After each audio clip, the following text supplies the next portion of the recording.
Cold calling basics. This is actually part 2, so we get a little bit more advanced here. Just as a quick recap, this is what we covered in part 1, is to be yourself, do what you'd want done, be honest at all times, keep up your optimism and energy, respect your prospects' time, exactly when to call, how often to call, how to create a great lead list and what lead list research to do, and then finally, number 10, how to handle gatekeepers. This brings us into part 2, and we start off with show them the money. So this has more to do with your messaging. So the first 5 points here are almost all message related. So what should you actually say when you're on the phone? So the key is that everyone is in business for a profit.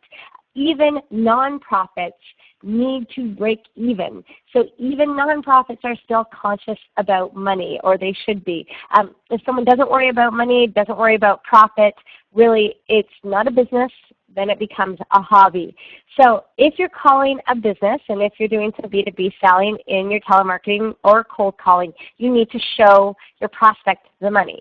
That means that you should be speaking about benefits. So what is the percentage revenue impact? Or the cost. So what is the percentage impact to the bottom line? Always in your message, show them the money. So that could be the benefits being the revenue or profit side, the cost being to the bottom line and the cost drivers, and then finally your return on investment. The second part of your messaging needs to be all about minimizing your prospect's commitment. So don't ask for a close. Don't ask for $10,000 on the phone. That is just asking them for way too much commitment. And in this day and age, people are more and more resistant to commitment. And things like SaaS, which is software as a service, it no longer means that people and consumers have to historically do the same upfront investment. There are ways to actually trial products. There are ways to actually get things for free for a certain amount of time, or actually have an easy exit strategy to moving forward with you. So minimize commitment even in your telemarketing and your cold calling messaging. Customers are looking for reasons not to work with you. So you have to make sure that you overcome these up front. You can do this by really illustrating what other customers have experienced by working with you, and making sure that they understand that any sort of commitment to you, be it the time that they're listening to you on the telephone, or booking an appointment with them, or doing a webinar tour or something like that with them, all of these next steps should have some sort of benefit to them. So, for instance, the last customer only had to invest 5 hours of their time to save 30%. We do the rest. A message like this shows that they aren't going to be spending more time. It's not going to impact their position. Another example, implementation has historically only taken 2 hours, especially if you're doing any business-to-business selling or any sort of consulting or any sort of change management piece. Another business may be resistant because they feel as though they're going to have to commit a lot of time. So your messaging should overcome that and minimize it up front. And another example would be, a first meeting is only 20 minutes. Most people find the benefit significant enough to afford that amount of time. So 20 minutes versus saving X percentage, is that worth it? So you should be minimizing it, showing them benefit. This ties into showing the numbers as well. So number 3, also part of your messaging, is you have to maximize your credibility. So people need to believe that you can do what you say you can do. And you need to do that with your messaging. One part of doing that is actually your intonation, and even how I'm speaking. It's speak credibly. So say it directly, be clear, say it with confidence. But there's also some tweaks you can do to your messaging. So one tweak, we have been in business for over 10 years. That type of message actually lends credibility to yourself. We are the largest company of our kind in North America, whatever kind that is. And if something like this is not true, well, honesty is still the best policy, so don't say it. Or change your messaging to be more of a niche market. Or does it have to be largest? Could it be we are the most customer-centric, or some other unique selling proposition that you have? And another example is we have over 50 senior consultants who will be able to assist you. So actually showing your expertise and quantifying it. Having some sort of number in here really helps your customer place you and put you in terms of a perceptual map versus your competition. Another part of this is really, while you're speaking, you're always going for a goal. And let's say your goal from a phone call is probably some sort of next step, being an appointment that's going to have more details, maybe more people on the phone call, or maybe even face-to-face. So getting the customer to commit to the next step in whatever the selling process components are. And in order to get there, the customer does need to like you.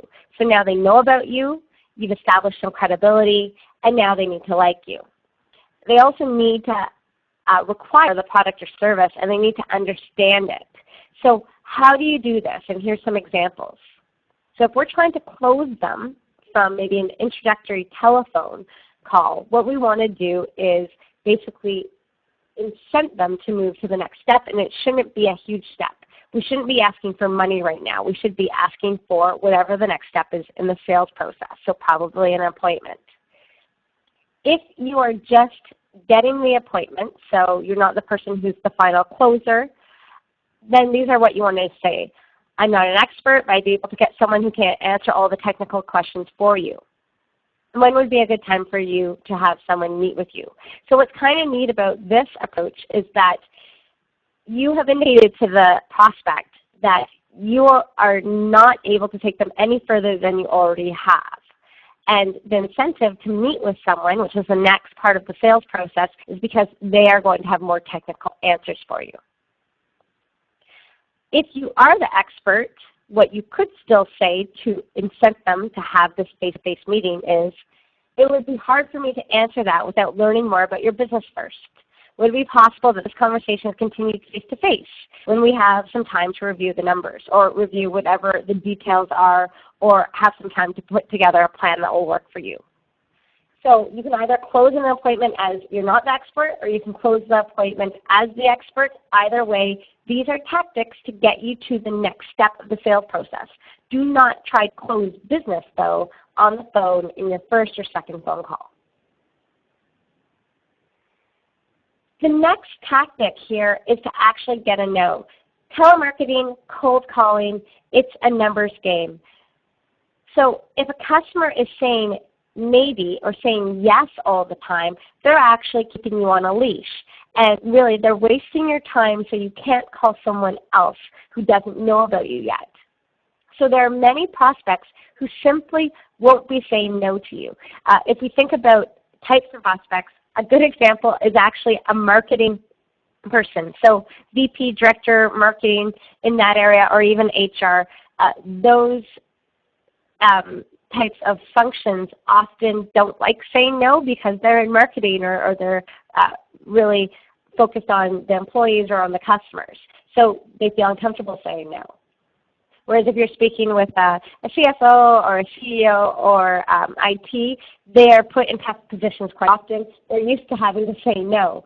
So sometimes you have to read signs that the person's really saying no, even if they're saying yes, because they're wasting your time by continuing to follow up with them, even though they're never planning on buying from you.